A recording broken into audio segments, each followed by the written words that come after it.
one.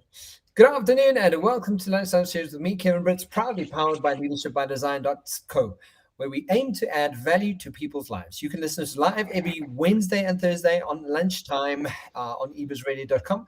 And we chat everything leadership, coaching, and marketing. And you can catch the Lunchtime Series on all your major podcast channels today. In today's marketing and leadership segment, as per usual, marketing and communications expert co-host Craig Page-Lee. How you doing, Craig? Kevin, I'm great. Yeah, here we are after a wonderful long weekend with the bank holiday yesterday, celebrating Heritage Day. Yeah. Did you do anything specifically, or did you just chill? No, the obligatory barbecue or braai, as one would call it. Yeah, absolutely. A few mates, meat on the fire, and just having good wholesome catch up. It was great. It really was. Yeah. The reality was that we had the official day on Sunday and then obviously the bank holiday Monday, so we got to do it twice in a row. Exactly, yeah. But I'm sad to have seen, and luckily for you and I, we actually got to watch the rugby together, but badly beaten. And I say badly because like we could have won if we changed some things, but I'm like, we got our asses royally handed to us. Kevin, we did. Yes, it was great to actually watch the game with you. Awesome evening with a whole lot of other mad hatters at the venue. The reality is, I'm glad we got beaten the way we did in that particular game and not the next game, because that game really highlighted some key critical strengths of Ireland and some absolute key weaknesses in our team. And yes, so we have come back before from losing a pool game to win a World Cup, and there's no reason why we can't do it again. We just got to get through this coming weekend's game, and then the big game coming up for us would be, we make it to quarterfinals to play France. Inevitably, that will be the biggest game. Every game we played from last week's game to the next game are all themselves as big as finals on the day. Yeah, and it's but like we were chatting, on Saturday. And when you see South Africa playing Ireland at that level, it's the best rugby out there, right? It's fantastic. You kind of look at that quality of rugby, and you go, well, that's why we watch. Well, that's why I watch rugby when I do watch it, because you get to see the sport at its pinnacle, at playing its best. But so and a team like Ireland that just absolutely did their homework and knew what they had to come and do, and phenomenal play by them in that regard. Absolutely, and you can't take that away from them. They were Correct. The better team. Their kicking was better. Their smart maneuvers they had a few. It worked in their favor. The best team won. Craig, yes. We should actually just have a banter about. We should do a rugby show just for the sake of like. Yeah, parallel. Before we get stuck there, what are the reminder points that we can share with the listeners from last week's conversation? Yeah, Kevin. So last week we expanded on the conversation of a week prior, which was the topic of storytelling. But last week covering the specifics of the topic skimming, which is a reading technique meant to look for main or general ideas in a text without going into the detail and exhaustive reading, Kevin. And the takeaway points are from the article titled How to Skim, which was published to umasd.edu. And the 7 key takeaway points are noted as following. Number 1, know what you want. So before you start skimming, ask yourself what you want to get from the book or article you're reading. Then think of 2 or 3 terms that describe what you want to know. And as you skim, keep an eye out for those respective terms. Point 2 is read vertically as well as horizontally. So when skimming, move your eyes vertically as much as your eyes horizontally. You move your eyes down the page as much as you move them from side to side. Point 3 is think like the author. And, every article, book, or web page that is written actually is written to make a point of some kind. So if you can detect the author's strategies for making that point, you can definitely separate the important from the unimportant material in the course of your reading. And you can focus on the original, meaningful material and skip over the material that's just there to support the author's argument without really advancing it in any way. Point 4, pre-read. Pre-read before you start skimming. Examine the article before you read it. By pre-reading an article before you skim, you can pinpoint the parts of the article that require your undivided attention and the parts that you can actually just skim. Point 5 is try to detect the main idea in the introductory paragraph. A really important point. So introductory paragraphs usually express the main idea or argument or the goal of an article or chapter. So read these paragraphs closely, as they'll tell you what the author's aim is, which can then help you decide early on whether you actually want to get into the article or chapter at all. Point 6 is read the first sentence in each paragraph. The introduction sentence of each paragraph usually describes what follows in the paragraph. And when you skim read the first sentence in each paragraph, you can then decide whether the rest of the paragraph actually deserves a read or not. And then finally, don't necessarily complete sentences. When skimming, you don't have to read a complete sentence. If the start of a sentence does not give you the information you want, skip to the next sentence. And then read the start of sentences with the intention of noting whether it will provide helpful or useful information, reading all the way through only if it appears useful at first glance, Kevin. And those are the key takeaway points from last week. Fantastic. Guys, so if you want to go and check out storytelling and skimming around information, and I got all technical and it spoke about a bit about the neurolinguistics and neuroscience behind it and how our brain creates biases and how we distort, generalize, and delete information. Some really useful information there. So go and check it out on all your major podcast channels and as well as YouTube. Craig, so what are we chatting about today? Kevin, I came across a fascinating and important article on sloanreview.mit.edu, which is the MIT Sloan Management Review's website. The article was titled, Design Your Marketing Organization to Fit Your Company's Growth Stage. It was written by Kimberly Whitler and Jonathan Metrick and was published as recently as 18 September this year. The article covers findings of a research study that investigated marketing organization design at different growth stages and identified the traps and shortcomings that impact marketing success, Kevin. And the research included interviews of over 100 CMOs from companies at the various different growth stages. The key takeout here is that an early stage company requires a very different organizational structure than a mature one. As such, marketing leaders must adapt their teams and strategies accordingly. So while this may seem an obvious statement, the findings definitely revealed something quite different, Kevin. The article opens by noting the following. Determining the optimal design of a department or function is a key aspect of organizational design and one of the most important decisions C-level executives make. Organization design establishes the essential infrastructure that enables or hinders companies to effectively deploy their strategies and strategic decisions. Yet, take note, it's one of the least studied and understood by business leaders. So from a marketer's point of view, one of the most significant challenges that CMOs are faced with is actually figuring out how to configure the marketing organization to achieve their company's goals and objectives, especially when pursuing or experimenting with this rapid growth, as in the case of many startup organizations, Kevin. I mean, it's an interesting point, Craig, and I'm looking forward to this chat because I think that, designing a marketing organization to fit the company's growth stage, half the time people don't really know what their growth stage is, and they kind of, and I think that there's nuances to this because essentially you could be 15 years old, but your growth stage could be stale, and you could be plateauing completely.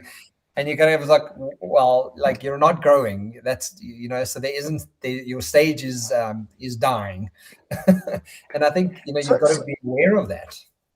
absolutely, and that's why one of the earlier points I made there, relative to, the key aspect of organizational design is one of the most important decisions that C-level suite deal with on a daily basis. Is they need to understand the stage of growth and where the organization is, and without that in place, absolutely, it can't cascade into other areas, and the CMOs will inevitably not know that at that point. Absolutely. Craig, so what can you tell us about the different development stages that you mentioned before? Okay, so Kevin, as with other stages in organization, the structure of marketing departments requires this constant re-evaluation and inevitably some revision as the company grows. And the study tried to establish when such transitions should actually occur, as marketing leaders interviewed clearly expressed difficulty in understanding not just when to shift the structure of the organization, but actually what it should shift to. And the key point that was made here is that as a company's stages of growth change, the types of marketing it does also changes, leading to a shift in the department structure and in the skills and abilities that employees, including the CMOs, must have, Kevin. And the authors noted some interesting patterns that highlight these three stages of marketing organizational development that align with company size. And take note, this is obviously Northern Hemisphere based USA research study, so it's in US dollars. So early stage, zero revenue to about $10 million of turnover. Developing stage, more than $10 million of turnover to about 100 million cap. And then finally, at a stage, organizations turning over more than $100 million. But interestingly, they also found that at each level of revenue development and the bands that I've just mentioned, departmental needs and structures experienced a step function shift in four key areas. Firstly, company context. Secondly, in the marketing jobs to be done. Thirdly, in the type of marketing skills and experience required. And lastly, in the type of structure that actually reflects these collective conditions. And the article included a detailed table that actually highlights these key changes in detail, Kevin, both from a design, structure, staffing, and jobs to be done evaluation at each stage. And definitely worth, for our listeners who are in the field of marketing to review the table in detail and actually identify where they sit as an organization. Really easy to understand, functional table that helps pinpoint that. Yeah, I mean, it's quite an interesting thing that you've got to consider all these areas. So I mean, like, what role do the marketing heads play across the different organizational stages, Craig? Yeah. In the context of those last 4 points, good question. So the article addresses the three stages as follows. It goes in to say that firstly, companies in the early stage of development are trying to identify as a product market fit, and they're obviously looking to generate early stages of revenue, and they are in essence fairly unstructured. As such, the CMO job is to be, take note. Yeah, I love this phrase here. To be an entrepreneurial, scrappy generalist focused on customer acquisition. The CMO must have a facility to lead and do. In other words, they must be able to roll up their sleeves and get their hands on the work that needs to be done. So CMOs at early stage of development, entrepreneurial, scrappy generalist focused on customer acquisition. Yeah, and I love that it's entrepreneurial, because you've got to be out there kind of making it happen. You've got to be, the one rolling up your sleeves and getting down dirty. and Absolutely. And again, I think we'll touch on it later in the article. They're clearly roles and skill sets required for each of these stages. So, a CMO at the early stage definitely wouldn't have much value at a mature stage role. But then, companies in the developing stage have obviously successfully identified what their product market fit is, and they've also demonstrated some proof of concept, and they have now a revenue stream in the making, and now they need to scale. So So the CMO must, in this instance, be a scale specialist with more specialized expertise, such as engaging in the customer lifecycle, establishing strategic partnerships, or actually creating more predictable and effective, efficient revenue, Kevin. And there's an emerging need to develop systems to establish a more detailed understanding of performance, including the likes of attribution models and new marketing technologies. So just in that sense, from that entrepreneurial scrappy generalist, you're already moving into a scale specialist. So very different functions, which means a very different skill set with the development stage CMO. And Craig, I think this also lends itself to that conversation where we spoke about the CMO being part of, the board and being part of, a sales environment, like having, your marketing completely support the rest of the organization to that degree, because then it becomes your strategic partnerships. And how do you leverage those strategic partnerships for better scaling of a better business? Kevin, spot on, and that just segues perfectly into the mature stage organization, because mature stage needs a CMO who's a strategic leader with greater expertise at actually driving growth through cross-functional alignment and innovation. And as such, the CMOs must be adept at managing up the organization as well as across and down. And that talks to the point that they need a seat at the boardroom table. This requires more executive level communication, much more sophisticated measurement and reporting systems, tighter definitions for team roles and responsibilities, and more strategic and longer term thinking. And the most important point to note here, Kevin, is that the CMO shifts from being this functional player to more of a coach and conductor, helping to facilitate the work of the organization. So a really nice parallel to tie that one up. Craig, I just want to mention, like, even from a small business perspective, one of the things that I noticed around, for example, being a strategic person around your marketing. I mean, I didn't understand it until I was doing it, and I still started understanding what I was doing. But, with the podcast, when I started the podcast, I just wanted to help people. I was like, I'm just going to speak to experts and help people and share this with people. But invariably, what I wasn't realizing that was creating free marketing and advertising for me as a brand. And every time I got an expert on my show, they would share that information with their social media, and indirectly the Lunchtime series and I got exposure because of that. So when we speak about strategic leadership, I mean, especially around your marketing channels, I start realizing, okay, cool, like that's the point. You're being strategic on how do you leverage, how to put yourself out there, and not necessarily by spending money, by being strategic and how you do that. Absolutely. And Kevin, you can admit in the early days you were that generalist, and your engagements did lead to the fact that you ended up focusing on customer acquisition. And as you matured in your business and your client base grew, and the nature of the work that you delivered grew as well, you had to become some kind of a scale specialist, leading to the point that you are very much in a mature stage in your business right now, and you fundamentally shifted your thinking and approach to marketing in that regard. And of course, thanks to you, because you're teaching me all this this amazing thing. But I mean, Craig, what are some of the risks organizations face, which I'm sure they are quite immense, when you're dealing with anything from 10 million Rand upwards?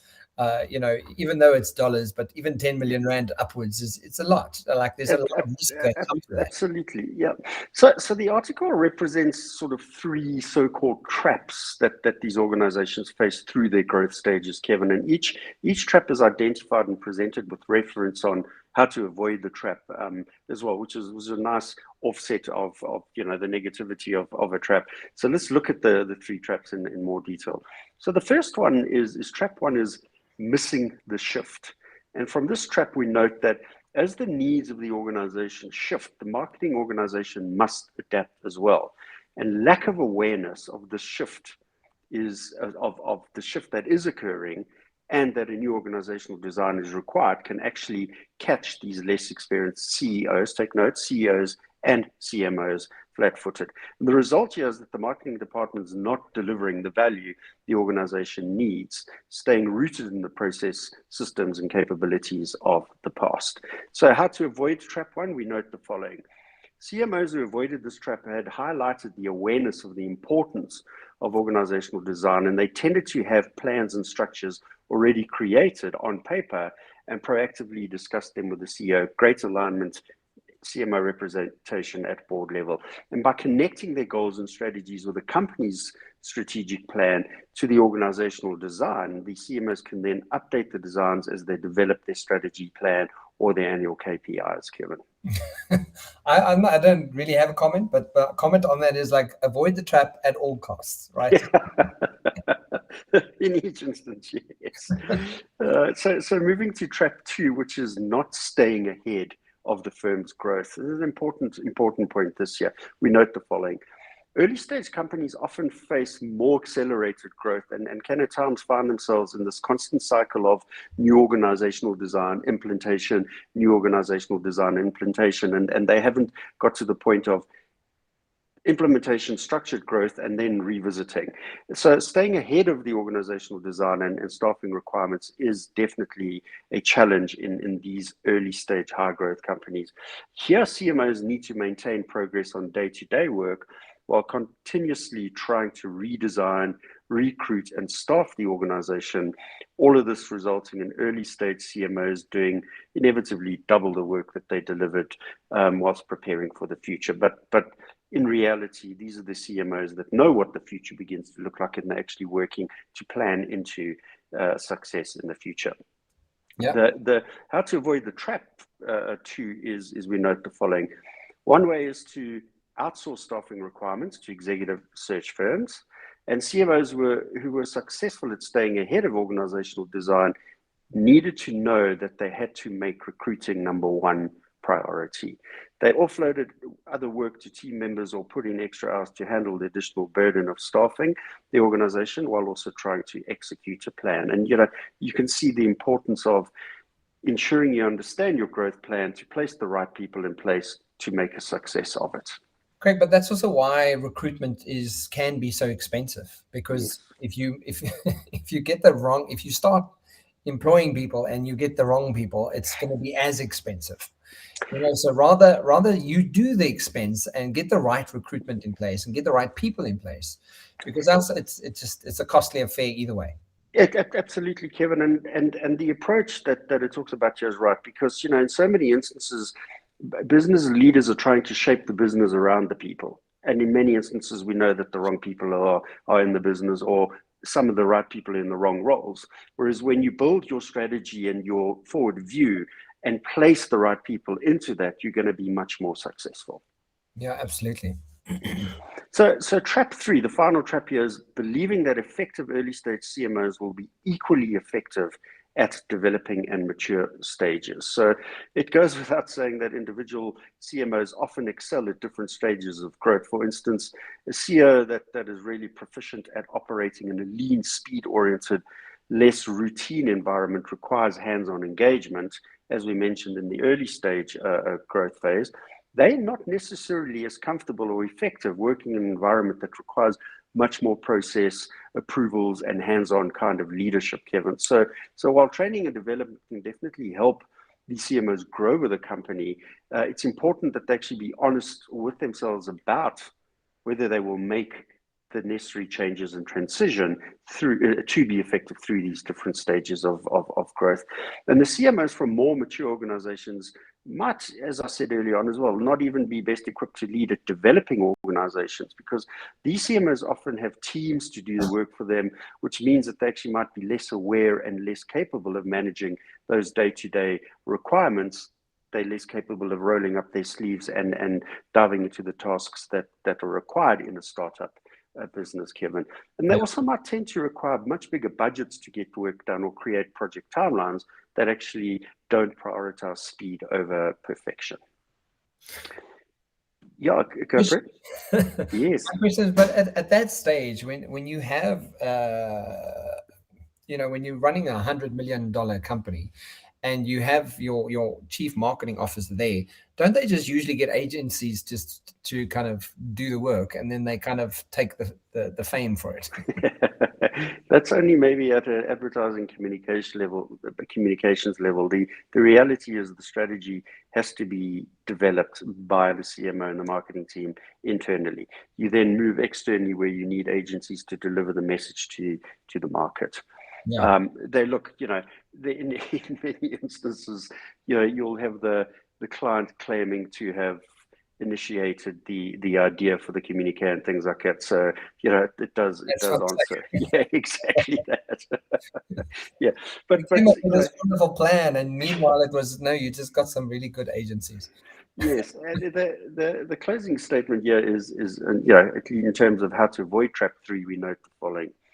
CMOs who are more experienced and honest about their strengths and preferences seem to be happier and more comfortable with these circumstances. And one way for CMOs to avoid these misplaced confidences and idiosyncrasies is to document their strengths and preferences and compare them with the types of CMO that the organization needs at the current stage of development. And that self-reflection is important because that builds out a skills gap analysis for their own career growth. And if there are gaps, CMOs can then seek a better fit role, or actually be honest about their weakness and recommend ways to address them, including receiving additional training, hiring new team members who can actually then fill some of those skills in the team, Kevin. And CEOs can definitely prioritize value candidates who have demonstrated success in the role requirements of a company of similar stars rather than some other qualification. So in this instance, time in the role is definitely important, and we're seeing more and more in HR placements that capability is actually usurping qualification in many instances. Absolutely, yeah. Craig, so I mean, as we end today's show, what are the key takeaways that we can have for our listeners? So, Kevin, for the takeaway points, I want to reiterate the key responsibilities of marketing function, and namely the jobs to be done and the skills set and mindset of marketing heads across those 3 stages. And this comes from the chart that I referenced earlier on. So starting with key responsibilities of marketing function, namely the jobs to be done, we note the following. For an early stage organization, the function is to establish product market fit via robust testing and determine the effective messaging channels and target audiences to generate those leads and acquire customers. For developing stage organizations, it's about expanding core offering while testing new tactics and generating much greater amounts of predictable revenue.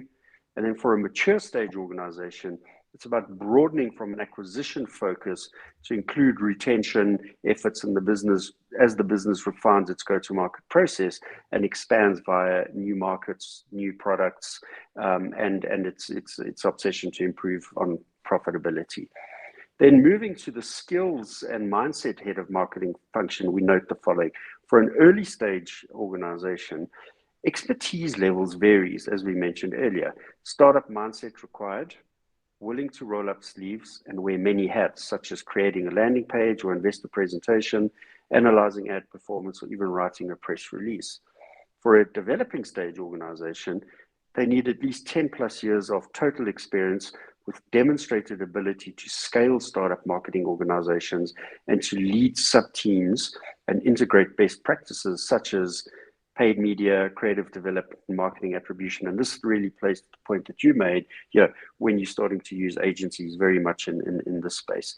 Yeah. And then for a mature stage organization, 10 plus years of much later stage marketing leadership, at least 15 plus years of total experience, and a demonstrable ability to increase the marketing function sophistication by executing these best processes, implementing new systems and practices, and actually working cross functionality, Kevin.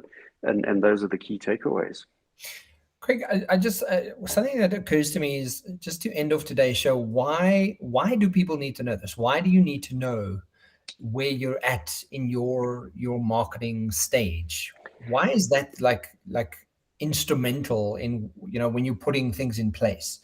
What is it that people are doing perhaps that they can learn from? Like, are we at this stage or that stage, and how do we know that this is the right thing to do? Twofold. I think it's important for leaders of organizations to clearly understand the stage of organizational development, because that stage of organizational development defines what the business is doing at that particular point.